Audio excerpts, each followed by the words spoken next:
This is one of my initial series of weblogs from Michael's bookshop in Ramsgate, where I'm trying to augment my Thanet online blog. You can get to any of this by going to the bookshop website, which is obviously michaelsbookshop.com. The idea is I'll look at some books. I don't know why I did that. And we will try and find out a bit about various local history books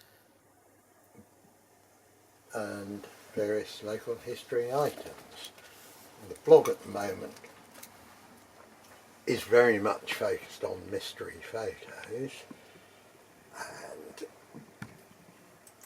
I'm not quite sure you could do this with a weblog, a sort of mystery book or something, but I don't think it would work anyway.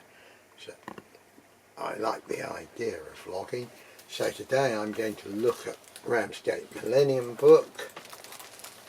This is a book which came out, I suppose I ought to say it, although maybe it's a bit obvious, in the year 2000 to commemorate the Millennium, and it was available by subscription in Ramsgate to people interested in our local history. They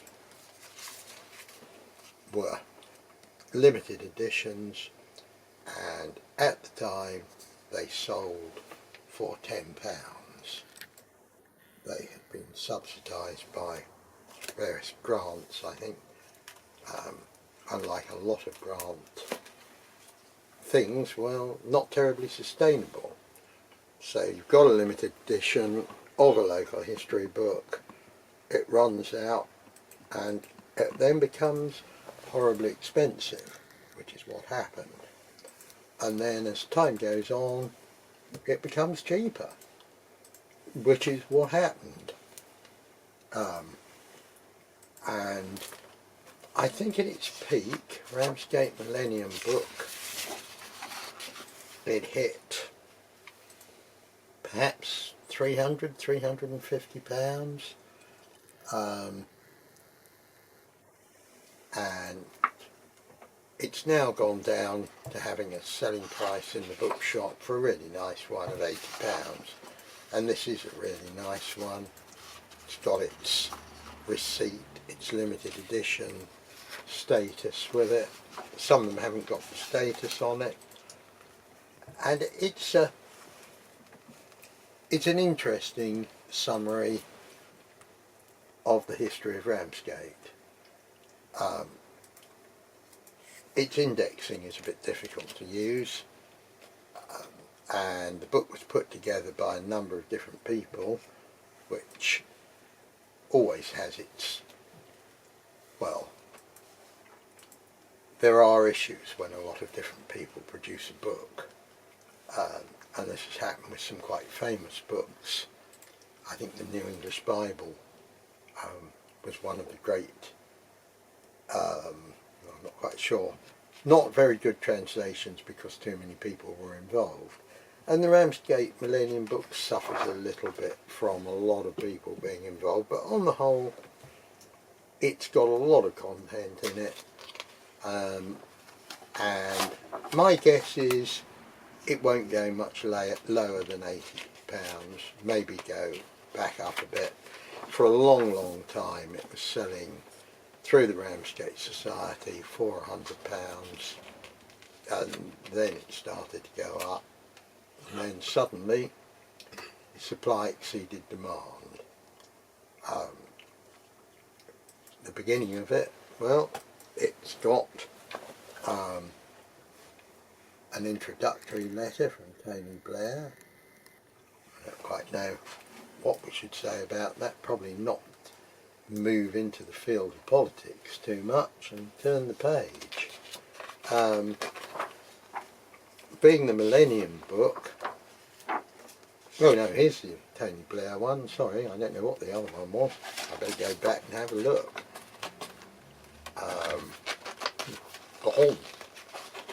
Oh no, it's from the Duke of Kent, this one. That's less political. Right.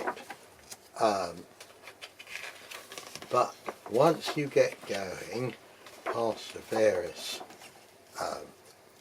notable local worthies who have endorsed it, you start on a timeline with the beginning of the universe, which is a bit strange for a book about Ramsgate, but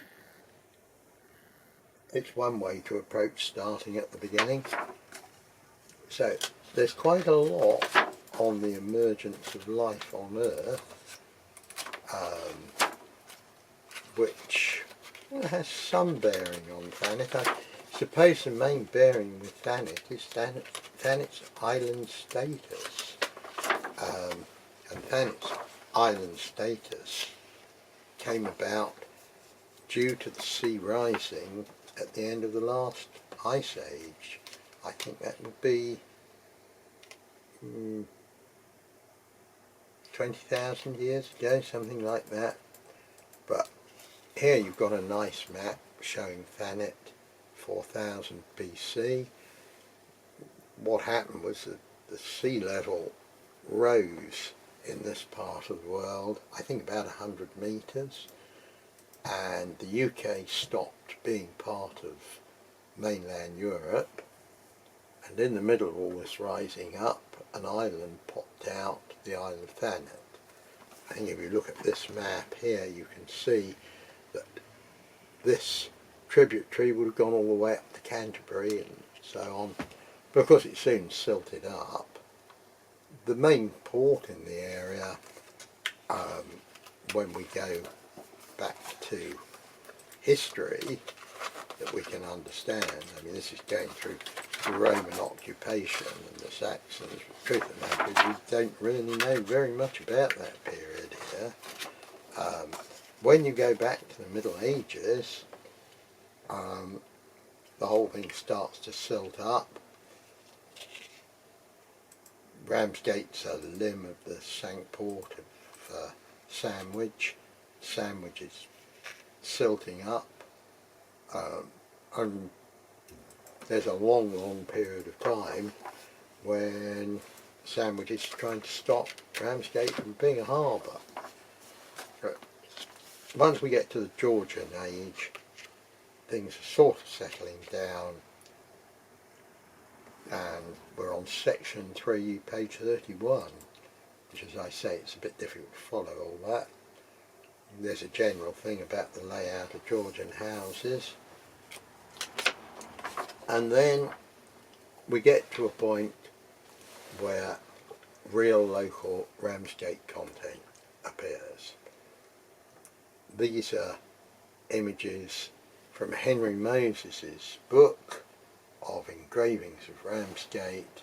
Henry Moses's book was published in 1815, and it had a tremendous advantage that he drew a map, numbered the pictures, and you could see where he'd drawn the pictures from. You could go around and take photos. Unfortunately, they've left the map out of the Millennium book and the numbers.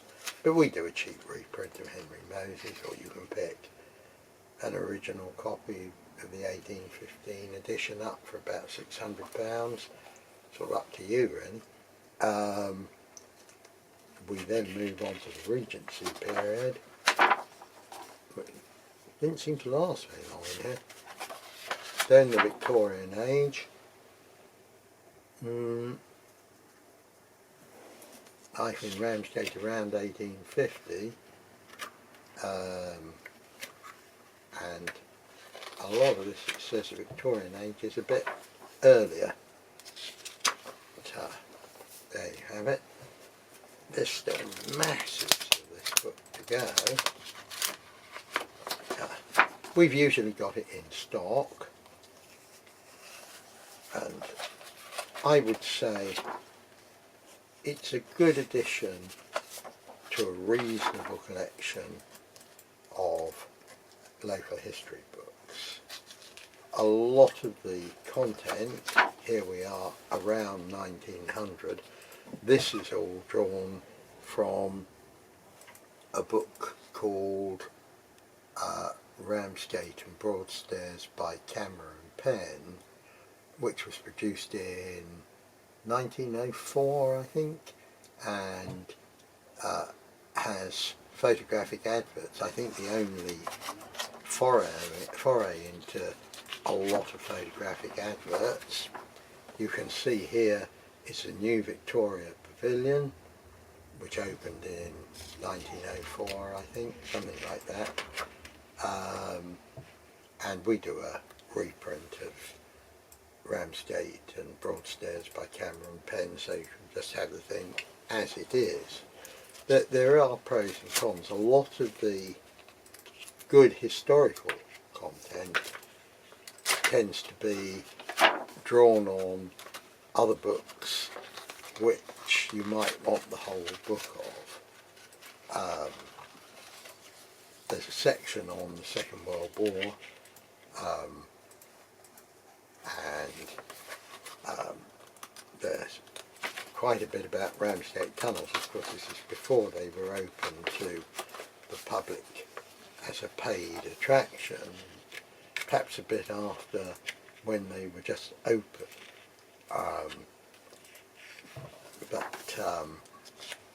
This is the architect's plan. We do a big sheet of this should you ever need it, although I don't post it out because it would need a cardboard tube and all sorts of stuff, which would just be too expensive. There's quite a lot on the Second World War. Aircraft using Manston, bit on the 40s,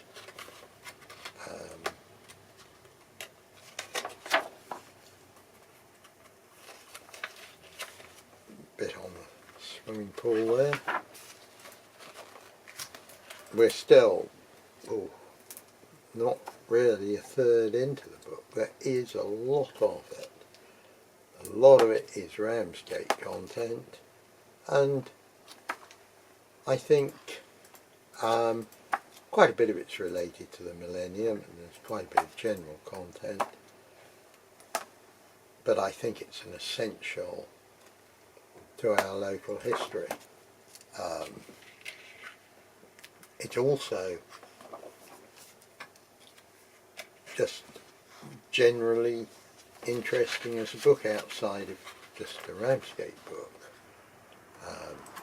There's a bit on the fishing industry, and we produce several books on the fishing industry anyway, but it's good content.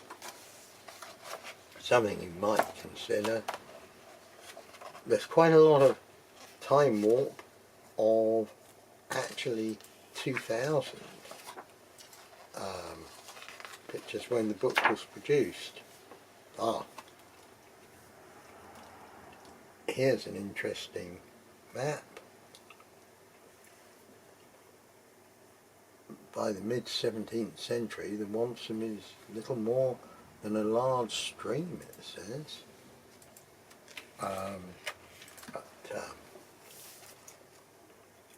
There's quite a bit of Ramsgate Harbour stuff. This is from the 1820 map, I think. No, this is the 1849.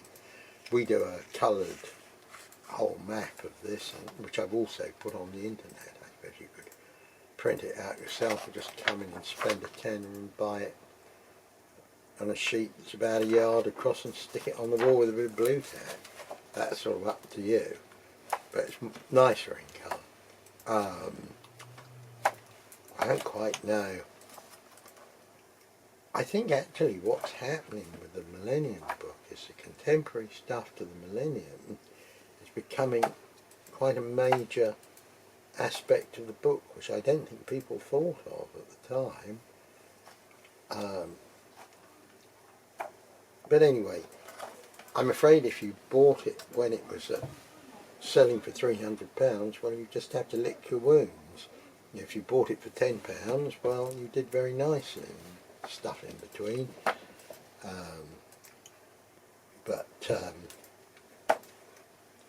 I'll try and do some more of these general reviews of Ramsgate books so you can have a look at them. This is a fairly heavy lump. If you want one posted out to you, the postage would be quite expensive. I'm just warning you of that. But really it's the type of thing you are best off coming into the bookshop, giving it a proper browse along with all the other local history, and making your decision of which of the 200 or so Thanet books that we've got in stock you might want to buy. So the Millennium book is part of this. So I'll zoom back up the bookshop somewhere if I can. I'm not particularly good at vlogging, and I certainly don't fancy trying to edit it all. We'll see what happens if I press zoom down here somewhere. We are heading for the carpet. Perhaps I better move it over and up a bit. There's a lot of bookshop down there, really. There we go. Oh, we've got into comparative religion. Whoops. Oh, it's very unstable at this sort of zoom. But part of this is me learning how much I can get away with this particular camera. The camera is a Panasonic Lumix one, and it's really the only one which will do this. So go back here and show you what I mean. Or if it's only going to be any use if you're thinking about vlogging yourself, but you can organise it so you can control the camera with your tablet or phone.